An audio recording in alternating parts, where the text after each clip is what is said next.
اللہ سبحانہ و تعالیٰ کے نام پاک سے آغاز جو بڑا مہربان نہایت رحم فرمانے والا ہے، اور کروڑوں درود و سلام ہمارے اور آپ کے آقا حضرت احمد مجتبیٰ محمد مصطفیٰ صلی اللہ علیہ وآلہ وسلم پر کہ آپ کی خدمت اقدس میں ہدایہ درود پیش کرنا اہل ایمان کے لیے دنیا اور آخرت میں کامیابی، بھلائی، فلاح، نجات اور بلندی درجات کا ذریعہ ہے۔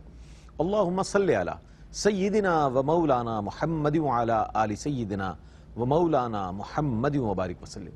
ناظرین محترم السلام علیکم ورحمۃ اللہ وبرکاتہ۔ میں ہوں آپ کا میزبان محمد رئیس احمد اور آپ دیکھ رہے ہیں پروگرام روشنی سب کے لیے۔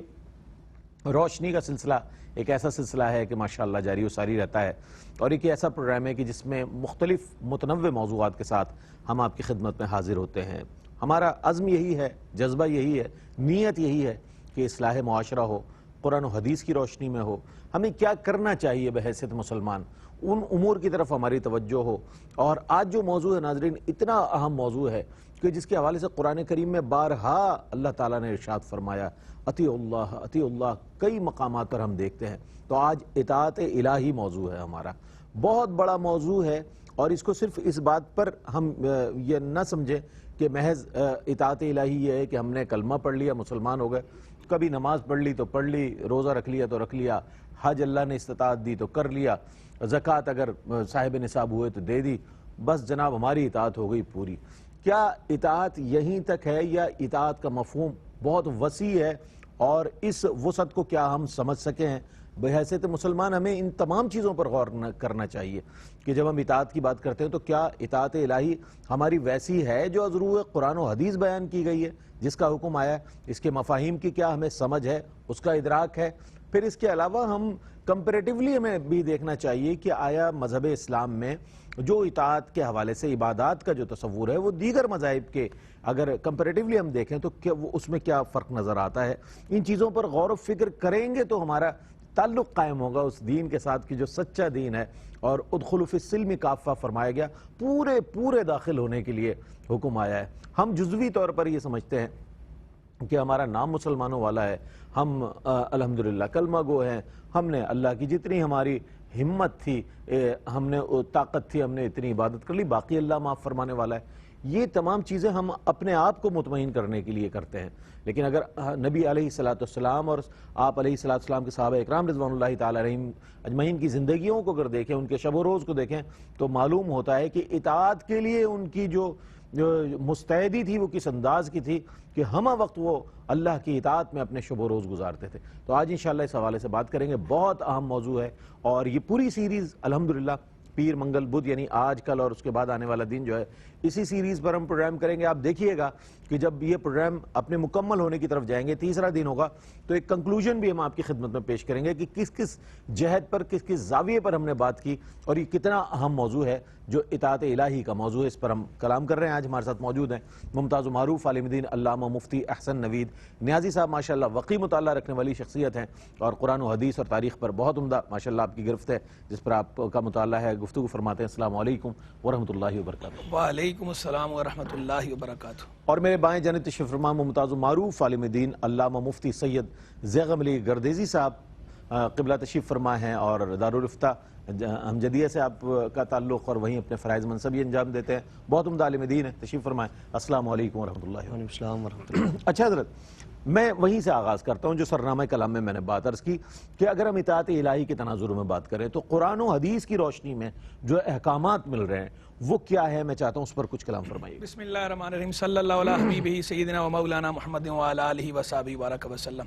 دیکھیں رئیس بھائی، سب سے پہلی بات تو یہ ہے کہ اطاعت الہی کی حیثیت کیا ہے، اور پھر یہ کہ قرآن و سنت میں اس کے بارے میں رہنمائی کیا ہے۔ تو میں دونوں باتوں کو ہی باری باری جو ہے وہ ڈسکس کر دیتا ہوں۔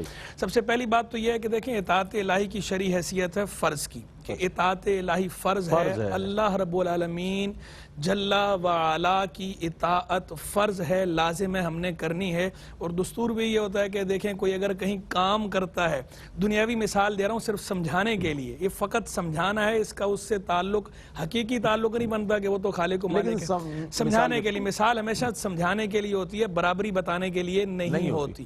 دیکھیں جب کوئی بندہ کسی ادارے میں کام کرتا ہے تو جو اس ادارے کا باس ہوتا ہے وہ اس ادارے کے باس باس کے احکامات کو فالو کرنا ہوتا ہے، rule and regulation, rule and regulation, اس کی اطاعت کرنا ضروری ہوتا ہے. اگر آپ نہیں کریں گے تو باس کے غضب کا نشانہ بنیں گے. بالکل. اب وہ باس آپ کو صرف جو ہے وہ ڈانٹ ڈپٹ کے چھوڑ دے، یا باس جو ہے وہ آپ کو فائر کر دے، اب یہ باس کے اوپر ہے. تو جس طرح دنیاوی اداروں کے اندر یہ اصول ہے، یہ رول ہے، تو ایک طرف آپ اس کو ذہن میں رکھیں اور دوسری طرف یہ دیکھیں کہ دنیا ہے جس نے دنیا کو پیدا کیا ہے، پوری کائنات کا خالق ہے، مالک ہے، کریٹر ہے. تو اس نے جب آپ کو بھیجا ہے تو بھیج کر اس کی طرف سے بھی یہ تقاضا ہے کہ آپ اس کی اطاعت کریں، اس کی بات مانیں. اگر آپ نہیں مانیں گے تو اس کے غضب کا نشانہ بنیں گے. تو اس کے غضب سے بچنے کے لیے بھی آپ پر لازم ہے، اور چونکہ اس کا یہ حکم ہے تو آپ نے ماننا ہی ماننا ہے. قرآن و حدیث بھرے ہوئے ہیں اس بات کے حکم سے، جا بجا قرآن مجید فرقان حمید کے اندر اس بات کا حکم بیان ہوا ہے کہ اللہ کی اطاعت کرنی ہے. قل اطیعوا اللہ والرسول، محبوب فرما دو کہ اللہ کی اطاعت کرو اور اللہ کے رسول کی اطاعت کرو. جگہ جگہ جو ہے یہ احکام موجود ہیں. تو سب سے پہلی بات تو یہ ہے کہ اطاعت الہی ہم نے اس لیے کرنی ہے کہ ہمارے خالق نے، ہمارے مالک نے، ہمارے رازق نے، ہمارے معبود نے ہمیں اس بات کا حکم دیا ہے کہ اللہ کی اطاعت کرو، یعنی میری اطاعت کرو. تو اس کا حکم آ گیا، بس یہ ہمارے لیے کافی، ہمیں ماننا ہی ماننا ہے. تو ایک تو اگر اس کا کوئی ظاہری فائدہ نہ بھی ہوتا، فقط اتنی بات ہوتی کہ اس کا حکم ہوتا تو بھی ہمیں سر تسلیم خم کرنا ہی تھا. تو چونکہ اس کا حکم ہے اس لیے بھی ماننا ہے، لیکن ساتھ ہی ساتھ اپنے کرم سے، اپنے فضل سے اس نے فوائد بھی بیان کر دیے کہ دیکھو میری اطاعت کرو گے تو تمہیں یہ فائدے حاصل ہوں گے. تو اس جہت سے بھی ہمیں اطاعت الہی لازم تھی کہ اللہ کا حکم تھا، اور اس جہت سے بھی کہ اللہ نے اپنے فضل سے ہمارے لیے انعامات رکھ دیے. اس پہ اللہ نے ہمیں بشارتیں سنا دیں کہ دیکھو میری اطاعت کرو گے تمہیں یہ فائدہ ہوگا. قرآن مجید فرقان حمید کو ہم پڑھتے ہیں تو اللہ تبارک و تعالیٰ اس میں ارشاد فرماتا ہے وَمَن يُطِعِ اللَّهَ وَرَسُولَهُ فَقَدْ فَازَ فَوْزًا عَظِيمًا. جس نے اللہ اور اس کے رسول کی اطاعت کی تو وہ عظیم کامیابی پر فائز ہوا، اس نے عظیم کامیابی حاصل کی. تو جگہ فرمایا وَأَطِیعُوا اللَّهَ وَالرَّسُولَ لَعَلَّكُمْ تُرْحَمُونَ، اللہ اور اس کے رسول کی اطاعت کرو تاکہ تم پر رحم کیا جائے. دنیا میں ہر آدمی چاہتا ہے کہ اللہ مجھ پہ رحم کرے، میرے ساتھ رحم کا معاملہ ہو، رحم کا سلوک ہو. تو اللہ نے یہ بھی بتا دیا کہ اگر اللہ اور اس کے رسول کی اطاعت کرو گے تو تمہارے ساتھ رحم کا معاملہ ہوگا، رحم کا سلوک ہوگا. یعنی انسان کی جو پریشانیاں، مشکلات ہیں، چاہے ان کا تعلق اس کی دنیا کے ساتھ ہو، چاہے ان کا تعلق اس کی آخرت کے ساتھ ہو، بندہ اطاعت الہی کرے گا، رحمت الہی کا مستحق بنے گا تو اس رحمت سے اس کی دنیا کی مشکلیں بھی حل ہونی ہیں، اس رحمت سے اس کی آخرت کی مشکلیں بھی حل ہونی ہیں. اور اللہ تبارک و تعالیٰ اپنے کرم سے یہ اعلان فرما رہا ہے وَمَن يُطِعِ اللَّهَ وَرَسُولَهُ يُدْخِلْهُ جَنَّاتٍ تَجْرِي مِن تَحْتِهَا الْأَنْهَارُ. جو اللہ اور اس کے رسول کی اطاعت کرتا ہے اللہ انہیں باغات میں داخل کرے گا جن کے نیچے دریا بہ رہے ہوں گے، نہریں جاری ہوں گی. اللہ داخل کرے گا اپنے فضل سے. یعنی صرف کہنا ہی اس کا کافی تھا، ہمیں ماننا ہی ماننا تھا، لیکن ساتھ وہ اپنے فضل سے یہ اعلان بھی کر رہا ہے کہ تمہیں یہ فائدہ بھی ملے گا، یہ تمہیں بینیفٹ ملیں گے اگر جو ہے وہ اللہ کی اطاعت کرو گے.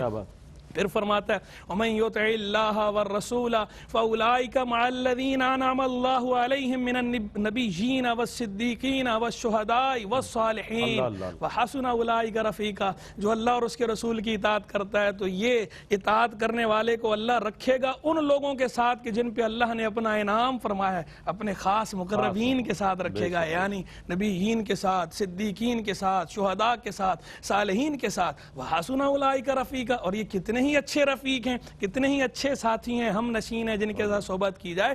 تو یہ احکام قرآن مجید فرقان حمید میں ہمیں بیان کیے گئے اور ساتھ اس کے فوائد بھی بیان کر دیے. تو ہم نے اطاعت الہی کرنی ہے، ہر حال میں اللہ کی اطاعت کرنی ہے تاکہ اللہ کے غضب سے بھی بچیں، اللہ کی رحمت کے صداوار ہوں، اور یہ جو انعامات اللہ نے بیان فرمائے یہ انعامات بھی ہمیں حاصل ہوں. اللہ تعالی ہم سب کو اپنی حقیقی اطاعت کرنے کی توفیق رفیق مرحمت فرمائے. بہت اچھی بات ارشاد فرمائی کہ یہ کلام جو ہے وہ تمام اوامر کے ساتھ، نواہی کے ساتھ نازل ہو گیا. تو اس پر یقین رکھنا ہی کافی نہیں ہے، اس پر عمل بھی کرنا ہے.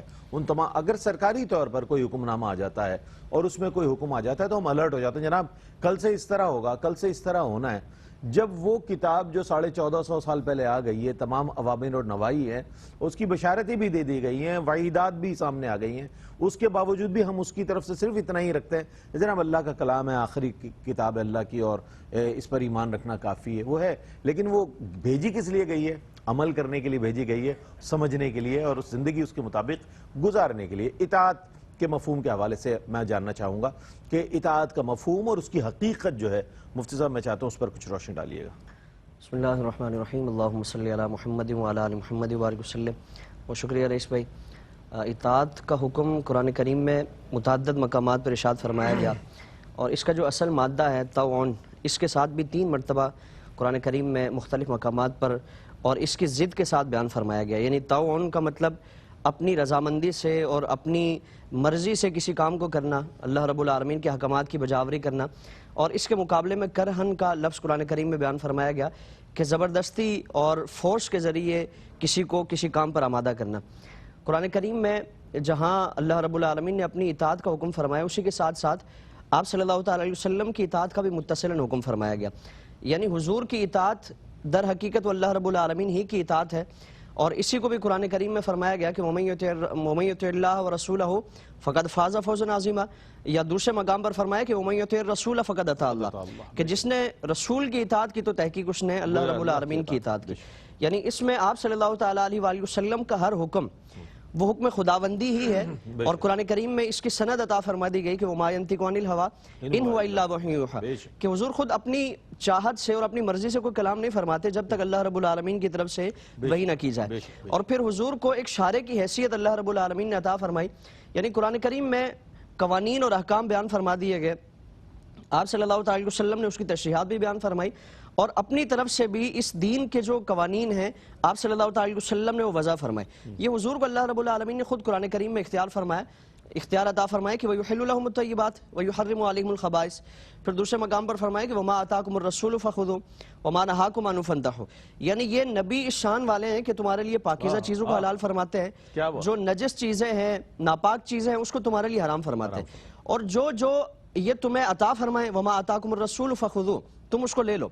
یعنی حضور جس کے لیے جو چاہیں، جب چاہیں، جیسا چاہیں وہ حلال فرما دیں، حرام فرما دیں، حضور کا فرمانا یہ اللہ رب العالمین کا فرمانا ہے۔ اور پھر اس میں جو اطاعت کا مفہوم ہے یہ صرف نماز روزے تک محدود نہیں ہے، ہمیں بدقسمتی سے ہم نے اس کو محدود کر لیا، اور ہم اطاعت کا جو ایک فریضہ اللہ رب العالمین نے ہم پر اس کو لازم فرمایا، ہم اسی کو اس حد تک سمجھتے ہیں کہ شاید 5 وقتہ نماز پڑھ لی، سال کے 1 مہینے کے روزے رکھ لیے، عمر بھر کا ایک حج کر لیا، تو شاید ہم جو اطاعت خداوندی اور اطاعت رسول کا جو حکم ہے اس سے ہم بری و ذمہ ہو گئے۔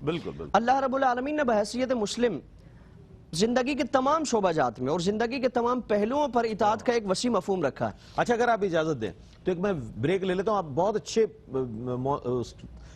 موضوع کی طرف آ گئے ہیں اور بہت اچھی جہت آپ نے بیان کر دی کہ اطاعت کا موضوع جس کو ہم نے بہت ہی زیادہ محدود معنوں میں سمجھا اور سمجھ کر یقین کر لیا یہی اطاعت ہے۔ اب اس کے بعد اطاعت کے جو مفہوم کی طرف میں نے حوالہ دیا تھا اور ارشاد فرمائیں گے انشاءاللہ مفتی صاحب، ایک وقفہ ہے، وقفے کے بعد لوٹیں گے تو مفتی صاحب جانب چلیں گے اور انشاءاللہ ان سے جواب لیں گے۔ ہمارے ساتھ رہیے گا جناب۔ آپ کا خیر مقدم ہے، اطاعت الہی موضوع ہے، اور اطاعت کا جو مفہوم ہم سمجھ بیٹھے ہیں یہ عوام الناس میں جو چیز ہے، علماء حضرات کی بات ہم نہیں کرتے، لیکن عوام الناس میں جو ایک تصور ہے بہت محدود ہے، لیکن جب علماء حضرات اس پر روشنی ڈالتے ہیں تو پھر ہمیں معلوم ہوتا ہے کہ اس کے مفاہیم کیا کیا ہے۔ بسم اللہ۔ رئیس بھائی، اللہ تعالیٰ نے ہم سے متعلق جتنے بھی معاملات ہیں، یعنی پیدائش سے لے کے موت تک، اللہ رب العالمین نے سارے احکامات کو بیان فرمایا۔ آپ صلی اللہ علیہ وسلم نے امت کی تبلیغ فرمائی، تعلیم تربیت فرمائی، اور اطاعت کا جو مفہوم ہے اس کو اللہ تعالیٰ کی اطاعت اور اللہ کے رسول صلی اللہ علیہ وسلم کی اطاعت تمام پہلوؤں میں، تمام شعبہ جات میں اس کو اختیار کرنے کی تاکید فرمائی گئی۔ ہم کہیں بھی ہیں، چاہے ہم بازار میں ہیں، ہم گھر میں ہیں، ہم اپنے دوست احباب کے ساتھ ہیں، حضور سید عالم صلی اللہ علیہ وسلم مسجد نبوی میں تشریف فرمائے، صحابہ کرام کی مجلس لگی ہے، ایک جوان اور انتہائی خوبصورت صحت مند شخص سامنے سے گزرتے ہیں، تو ایک صحابی رسول عرض کرتے ہیں کہ یا رسول اللہ کتنا اچھا ہوتا کہ یہ جو جنہیں اللہ تعالیٰ نے اتنی ان کو طاقت عطا فرمائی، جسمانی قوت و تقویت دی ہے، تو کاش یہ ہمارے ساتھ مسجد میں ہوتے، ہمارے ساتھ جہاد میں جاتے اور اللہ رب العالمین کی اطاعت اور فرمانبرداری کے ذریعے اس کا قرب پاتے۔ تو حضور نے فرمایا کہ کیا تم نے عبادت اور اطاعت کو اتنا محدود کر لیا کہ اطاعت صرف یہی ہے کہ انسان نماز اور مسجد سے جڑا رہے یا جہاد سے جڑا رہے؟ فرمایا کہ عبادت اور اطاعت کا معاملہ یہ ہے کہ اگر یہ شخص، حضور نے اس کا فرمایا کہ اگر یہ بازار اس نیت کے ساتھ جا رہا ہے کہ وہاں جا کر کسب حلال کے لیے کوشش کرے، اور خود دست سوال دراز کرنے سے بچائے، اپنے گھر والوں کو دست سوال دراز کرنے سے بچائے. فرمایا کہ اگر اس نیت کے ساتھ جا رہا ہے تو یہ اللہ رب العالمین کی اطاعت میں، اور جب تک اس کیفیت میں رہے گا فرمایا کہ اللہ رب العالمین اسے جہاد کا ثواب عطا فرمائے گا. یعنی کاروبار اپنا کر رہا ہے، پیسہ اپنے لیے کما رہا ہے، لیکن اگر اس میں بھی اللہ رب العالمین کی اطاعت. اور پھر یہاں دیکھیں حضرت عمر فاروق کے زمانے میں تو آپ نے قانون بنا دیا کہ جو دین نہیں جانتا، جو تجارت سے متعلق اصول و قوانین نہیں ہو، فرمایا کہ وہ بازار میں نہیں جائے. یعنی زندگی کے تمام پہلوؤں میں، تمام شعبہ جات میں دینی جو احکامات ہیں اس کو اپنانا یہ لازمی ہے. صرف نماز روزہ، اور بلکہ نماز روزے میں خدا نخواستہ، یعنی پکڑ بڑی سخت ہے، لیکن اگر خدا نخواستہ کبھی اس میں کوتاہی ہوئی، اللہ رب العالمین سے ایک امید کی جا سکتی ہے کہ اللہ رب العالمین اپنی رحمت کے صدقے سے معاف فرما دے. لیکن جو اطاعت کا معاملہ حقوق العباد سے جڑا ہوا ہے، اگر خدا نخواستہ اس میں کچھ کوتاہی اور کمی ہے تو پھر یہ تو اس کا اتنا سنگین معاملہ ہے. سید عالم صلی اللہ علیہ وسلم نے بیان فرمایا کہ جب تک وہ بندہ جس سے وہ اطاعت کا معاملہ اللہ رب العالمین کی بندگی کا، اطاعت کا، حقوق العباد سے متعلق جڑا ہوا ہے، اگر کسی نے اس کی کچھ کوتاہی کی تو اللہ رب العالمین کی بارگاہ میں اس کی معافی نہیں جب تک وہ شخص خود معاف نہ کر لے.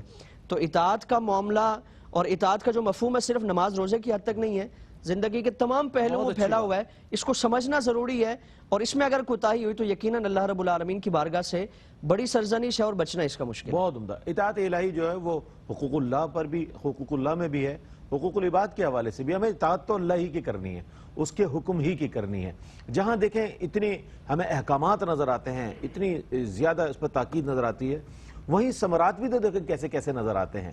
اور ہم تو بالکل ایسا ہو جاتے ہیں جناب فلاں سا نماز نہیں پڑھتا وہ تو دین سے ہی گیا سمجھ لیں، روزہ نہیں رکھتا اس کا دین سے تعلق نہیں. ہم اتنی آسانی سے اتنی بڑی بڑی باتیں کر دیتے ہیں، جبکہ احکامات الہی اگر دیکھیں تو اس میں ہر چیز کے ایک انسان کی جو اپنی ایک حرمت ہے اس کو بھی سامنے رکھنا چاہیے. کیا فرمائیے گا حضرت کہ اگر ہم اطاعت الہی کے حوالے سے دیکھیں تو ایک تو مذہب اسلام کا تصور ہے، اور دیگر مذاہب کے حوالے سے ہم کمپیریٹیولی اگر دیکھنا چاہیں، میں چاہتا ہوں اس پر کچھ روشنی ڈالیے. دیکھیں اسلام تو خیر اسلام ہے، سبحان اللہ. اللہ نے قرآن میں فرمایا ان الدین عند اللہ الاسلام. دین تو اللہ کے نزدیک اسلام ہی ہے. یعنی انبیاء کرام علیہم السلام جو دین لے کر آئے ہیں اللہ کی طرف سے، سب اسلام ہی لے کر آئے. تو جب اسلام کو ہم دیگر دینوں کے ساتھ جو غیر الہامی مذاہب ہیں، یا اگر الہامی تھے تو محرف ہو گئے ان کے ساتھ جب بھی ان کا کمپیریزن کرتے ہیں تو یعنی موازنہ کرتے ہیں، تو ہمیشہ یہ بات ذہن میں رہنی چاہیے کہ ہم جو یہ موازنہ کر رہے ہوتے ہیں یہ یا تو غیر الہامی مذاہب کے ساتھ کر رہے ہوتے ہیں، یا پھر ہم یہ موازنہ کر رہے ہوتے ہیں محرف ادیان کے ساتھ. ورنہ جو انبیاء کرام علیہم السلام جتنے بھی ہیں وہ جو کچھ اللہ کی طرف سے لے کر آئے وہ اسلام ہے، اور ان سے موازنہ مقصود ہمارا نہیں ہوتا. تو یہاں پر یہ بات بھی کلیئر ہونی ضروری ہے. تو ہم جب یہ موازنہ کرتے ہیں تو اس موازنے کے دوران ہمیں یہ نظر آتا ہے کہ دیگر جو مذاہب ہیں ان کے ہاں ہمیں تصور ملتا ہے اللہ کی اطاعت کا، ایک محدود تصور ملتا ہے، بہت جو ہے وہ نیرو، بہت محدود ہوتا ہے، کہ اس کے اندر میں نظر آتا ہے کہ وہ عبادات، چند رسوم وہ اختیار کرتے ہیں جن کو وہ عبادات کا نام دیتے ہیں. ان چند رسوم کے مجموعے کو وہ سمجھتے ہیں کہ اگر ایک مثال بھی عنایت فرما دے تو آسانی ہو جائے گی ہمارے. دیکھیں جیسے ان کے ہاں جو ہے عبادت کا تصور یہ ہے کہ جناب اگر آپ نے روزہ رکھنا ہے، اب نام الگ الگ ہے ان کے ہاں، کوئی اس کو جو ہے وہ روزے سے تعبیر کرتا ہے، کوئی کسی اور نام سے تعبیر کرتا ہے. بس آپ نے روزہ رکھنا ہے اور ایک مخصوص وقت میں آپ نے جو ان کا طریقہ عبادت کا معبود کے سامنے وہ طریقہ آپ نے اختیار کر لیا، آپ نے اللہ کی اطاعت کا جو ہے وہ حق ادا کر دیا. ایک اور دوسرا ان کے یہاں یہ ہے کہ مخصوص اخلاقیات کی تعلیم ہے، کہ چند مخصوص چیزیں ہیں موٹی موٹی، کہ جیسے کسی کو آپ نے دھوکہ نہیں دینا، فراڈ نہیں کرنا، جھوٹ نہیں بولنا. یہ چونکہ یونیورسل ٹروتھ ہیں، عالمگیر صداقتیں ہر مذہب کے اندر ان چیزوں کا ہے. تو یہ چند اخلاقی باتیں اور چند رسوم جو ہے عبادات کے نام پر، اس کو وہ سمجھتے ہیں یہ اطاعت الہی ہے. جبکہ ہم جب اسلام کو دیکھتے ہیں تو ہمارا اسلام جو ہے وہ بہت وسیع تصور دیتا ہے، براڈ پرسپیکٹیو ہے. یہاں پر اسلام تو یہ بتاتا ہے کہ اطاعت الہی ہر حال میں ہے، اطاعت الہی ہر جگہ ہے، مسجد، گھر، بازار، ہر جگہ پر اطاعت الہی کا تصور ہے. اور ہر جگہ آپ نے اپنی پوری زندگی، اسلام کمپلیٹ کوڈ آف لائف ہے، مکمل ضابطہ حیات ہے. زندگی کے ہر شعبے میں دین نے آپ کو رہنمائی فراہم کی ہے، اور اس رہنمائی کو آپ نے فالو کرنا ہے. اس کو فالو کریں گے تو آپ اطاعت الہی کرنے والے کہلائیں گے. اگر آپ اس کو فالو نہیں کریں گے تو آپ اطاعت الہی کرنے والے نہیں کہلائیں گے. یعنی آپ یہ نہیں پک اینڈ چوز نہیں کر سکتے. آپ کہیں کہ میں اپنی مرضی کی اطاعت کر لوں، کہ یعنی میں نماز پڑھ لوں اور روزہ چھوڑ دوں تو یہ نہیں چلے گا. یہ آپ اطاعت الہی نہیں کر رہے. نماز پڑھنی ہے تو روزہ بھی اگر آپ پہ فرض ہے تو فرض ہے وہ رکھنا ہے. نماز پڑھ رہے ہیں روزے کا کفارہ دے دیں گے. نہیں ایسے نہیں چلے گا. پیسہ بہت ہے, زکوٰۃ آپ پر جو ہے وہ فرض ہے تو زکوٰۃ بھی آپ نے کرنی. یعنی ایک تو آپ عبادات کے اندر بھی پک اینڈ چوز نہیں کر سکتے, جتنی ہے وہ آپ نے کرنی ہے. اور دوسرے جو معاملات ہیں آپ کے مخلوق کے ساتھ, خلق خدا کے ساتھ, ان معاملات کو بھی آپ نے بالکل درست رکھنا ضروری ہے. ایسا نہیں کر سکتے آپ کہیں کہ میں عبادت تو کر لوں, نماز روزہ زکوٰۃ حج یہ تو میں کر لوں, لیکن جو مخلوق کے ساتھ میرا تعلق ہے وہ تعلق ٹھیک نہ ہو. میں جھوٹ بول رہا ہوں تو جھوٹ بولتا رہوں, میں لوگوں سے رشوت لوں, میں لوگوں کے ساتھ جو ہے وہ چوری کا معاملہ جو ہے, خیانت کا معاملہ, اپنی جو میری ڈیوٹی ہے اس ڈیوٹی کو پورا نہ کروں, یہ بھی خیانت ہے, یہ اس کی بھی اجازت نہیں. تو معاملات سارے کے سارے وہ سب پہ عبادت کا اطلاق ہے. وہ سارے حقوق اللہ ہوں یا حقوق العباد ہوں, دونوں آپ درست طریقے سے کریں گے تو آپ عبادت الہی کرنے والے, اطاعت الہی کرنے والے کہلائیں گے. یہ ایسی ہے جیسے ایک جہاز ہوتا ہے نا, تو جہاز کے دو پر ہیں, اگر ایک پر بھی خراب ہوگا تو جہاز صحیح پرواز نہیں کرے گا. تو ایسی بندہ مومن کی زندگی بھی ایسے ہی ایروپلین کی طرح ہے, اور دو پر اس کے جو ہے حقوق اللہ کی ادائی اور دوسرا حقوق العباد کی ادائی. اگر ایک میں بھی فرق ہوگا تو بہرحال جو اس کی زندگی جو ہے وہ توازن ہوگا تو منزل مقصود فاز فوزا عظیما وہ ادھر جائے گا. لیکن اگر جو ایک بھی خراب ہوا, نہ حقوق العباد میں آپ کمی کر سکتے ہیں, نہ حقوق اللہ میں. حقوق اللہ میں بھی کمی کی ذات نہیں ہے. جیسے بعض لوگ یہ سمجھ لیتے ہیں نا کہ جناب ہم مخلوق کے ساتھ اچھے ہیں, لوگوں کا ہم دل نہیں دکھاتے, ہم ان کو تکلیف نہیں دیتے, تو نماز پڑھے نہ پڑھے. نہیں, حقوق اللہ کی ادائی بھی ضروری ہے, حقوق العباد کی ادائی بھی ضروری ہے. وہ آپ کو یہ احسان نہیں کر رہے, کسی پہ دل نہیں دکھا رہے, تو وہ آپ اپنا فرض ادا کر رہے ہیں. تو جیسے وہ آپ کا فرض ہے, ایک فرض ادا کرنا دوسرے فرض کے لیے آپ کے لیے عذر نہیں بن سکتا کہ میں ایک فرض تو ادا کر رہا ہوں, دوسرا فرض ادا کروں نہ کروں. نہیں, دوسرا فرض بھی آپ پہ ضروری ہے. آپ کی ریسپانسبلٹی ہے, جو آپ کی ذمہ داری ہے, وہ ساری ذمہ داریاں ادا کرنا آپ کو ضروری ہے. کسی ایک بھی ذمہ داری میں آپ کوتاہی کریں گے تو عند اللہ بھی مسئول ہوں گے اور عند الشرع بھی مسئول ہیں. آپ اطاعت الہی کرنے والے نہیں کہلائیں گے. آپ پر اطاعت الہی کی روشنی میں جو کہا جاتا ہے مثالی مسلمان, یہ بندہ مومن ہے, جس کو بندہ مومن قرار دیا گیا ہے. جب تک آپ دونوں چیزوں کو بیلنس کر کے نہیں چلیں گے, خلق کے ساتھ تعلق کو صحیح نہیں کریں گے, خالق کے ساتھ تعلق کو صحیح نہیں کریں گے, اپنے نفس کے ساتھ تعلق کو صحیح نہیں کریں گے, آپ حقیقی معنوں میں بندہ مومن نہیں کہلائیں گے. کامل مومن جو ہے وہ آپ کامل مومن کہلانے کے مستحق نہیں. وہ مستحق آپ تبھی بنیں گے جب آپ ان تینوں تعلقات کو بیلنس کریں گے. خالق کے ساتھ تعلق بھی آپ کا عمدہ ہو, مخلوق کے ساتھ بھی تعلق آپ کا عمدہ ہو, اور آپ کا تعلق اپنے نفس کے ساتھ بھی عمدہ ہو. ایک تو یہ بات. دوسری بات, آپ مذاہب کے حوالے سے دیکھیں, یہ بھی دیکھیں, عبادات کو بھی اگر آپ دیکھیں تو عبادات کے اندر جو ہمارا دین ہے, چونکہ یہ فطرت, یہ دین فطرت ہے, تو اس کے اندر آپ کو دیکھیں ایسا انداز نظر آئے گا, کیا مہذب انداز, سیویلائزڈ انداز ہے. آپ نماز پڑھنے کا طریقہ دیکھیں, جماعت کا انداز دیکھیں, سارے ایک ڈسپلن دیکھیں, ڈسپلن, نظم و ضبط دیکھیں, نظم و ضبط کا معاملہ, اور آپ جو ہے پھر اس میں یونٹی دیکھیں, اور ایک امیر غریب کوئی اس میں فرق نہیں, سارے کھڑے. نماز کے لیے بلانے کا طریقہ دیکھیں, اذان کیا پیارا طریقہ جو ہے, روزے کا آپ وہ معاملہ دیکھیں, آپ ڈریس کوڈ دیکھیں مسلمانوں کا, کیا فرق, یا بنی آدم خذوا زینتکم عند کل مسجد, اے بنو آدم ہر نماز کے وقت اپنی زینت اختیار کرو. یعنی اپنا جو لباس ہے وہ پراپر انداز میں. یہ ہمارے مذہب میں آپ کو, ہمارے دین میں, اسلام میں یہ نظر آئے گا.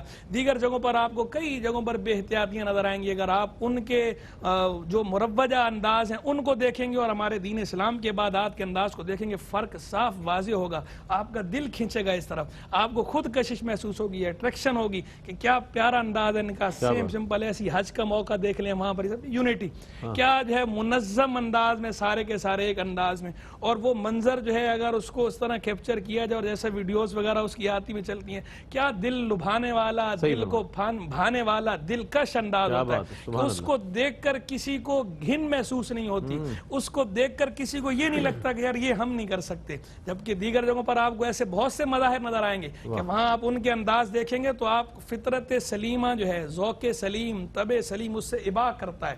دل کو اچھا نہیں لگتا, دل کو بھاتا نہیں ہے, دیکھنے میں برا لگتا ہے کہ نہیں یہ کیا انداز ہے یار, یہ کیا انداز ہے. لیکن جو دین اسلام کے جتنے انداز ہیں بالخصوص عبادات کے, وہ سارے کے سارے کیا خوبصورت انداز, دلکش اور بالکل دل لبھانے والے, دل کو اپنی طرف کھینچنے والے, دیکھنے میں بھی اچھے لگتے ہیں, اگلے کے دل پہ بھی اثر کرتے ہیں, اگلے کے دماغ پہ بھی اثر کرتے ہیں. تو یہ ہمارے دین اسلام کی عمدگی اور یہ دین اسلام کی اطاعت الہی ہے کہ ہر اینگل سے جس زاویے سے دیکھیں دین اسلام کا اطاعت کا تصور آپ کو کمپریہنسو جامع نظر آتا ہے, مکمل نظر آتا ہے اور پرکشش نظر آتا ہے. اسلام میں جو اطاعت کا تصور ہے وہ واقعتاً اتنا خوبصورت ہے, اس لیے نہیں کہ ہم الحمدللہ مسلمان ہیں تو اس کی تعریف کر رہے ہیں.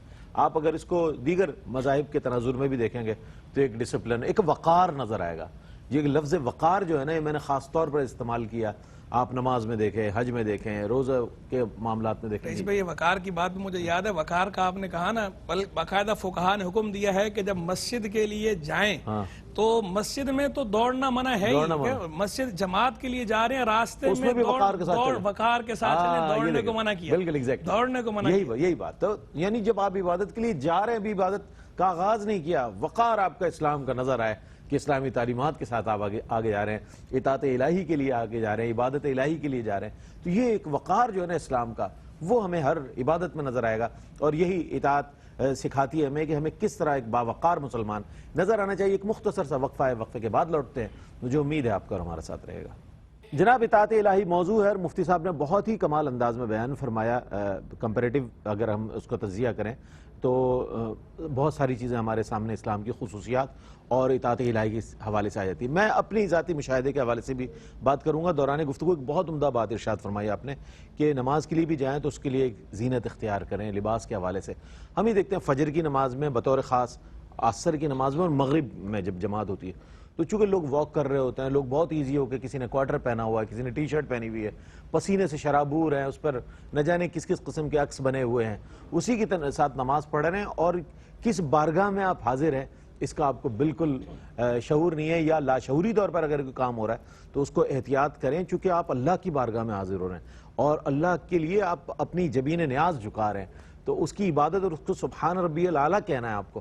تو اس حوالے سے بھی تھوڑی سی احتیاط ہو جائے تو انشاءاللہ بہت ساری چیزیں درست ہو جائیں گی. معذرت کے ساتھ میں نے بات چونکہ محسوس کی, میں جہاں جانا ہوتا ہے مساجد میں وہاں تو بشمول تمام ہی جگہ میں نے یہ چیز محسوس کی, تو اس لیے شیئر کر دی. بہرحال اللہ تعالی ہم سب کو اس کا احتیاط کرنے کی توفیق عطا فرمائے.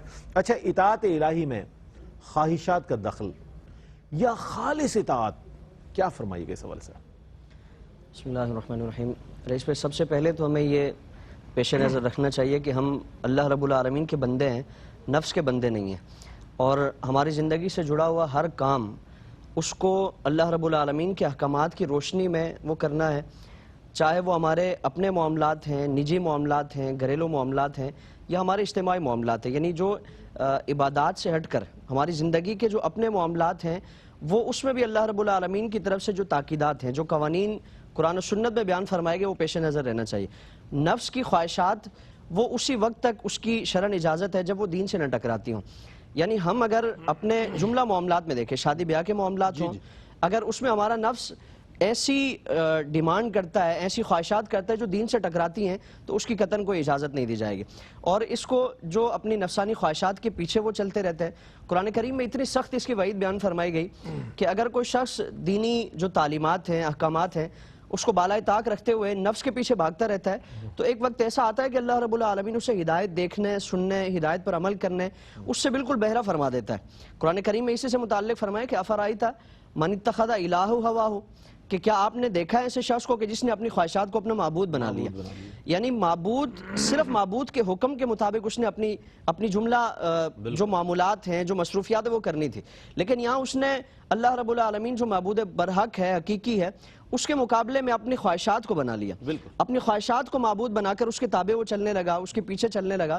تو فرمایا کہ اس کا یہ جو اس نے راستہ چنا ہے, اس کا انجام کیا ہے کہ اگر وہ اپنی خواہشات کے پیچھے بھاگتا رہے گا تو ایک وقت ایسا آئے گا کہ پھر فرمایا کہ وعد اللہ علی علم, کہ اس کو اللہ رب العالمین کے علم سے وہ گمراہ کر دیا گیا.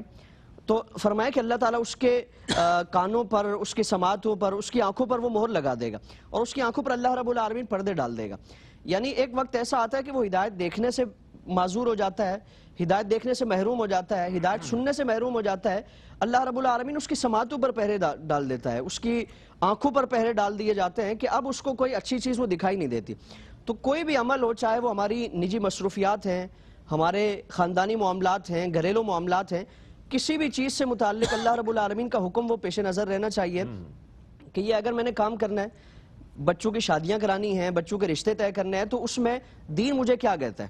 صحیح۔ میری اپنی خواہشات وہ دین کے تابع ہوں گی تو وہ دنیا میں بھی سرخروئی کا باعث ہیں، آخرت میں بھی سرخروئی کا باعث۔ پھر اسی کے ساتھ ساتھ کوئی بھی اگر عمل کیا جائے تو ایک تو اپنی خواہش کا فتنہ ہے، اور پھر دوسرا یہ کہ ایک چاہت یہ ہوتی ہے کہ میں یہ کام کروں، یعنی وہ دین کا کام ہی کر رہے ہیں، لیکن اس میں یہ شیطان کا ایک بڑا ہتھیار ہے کہ وہ پہلے تو کام کرنے نہیں دے گا، یعنی پہلے کسی عبادت کی طرف وہ جانے نہیں دے گا۔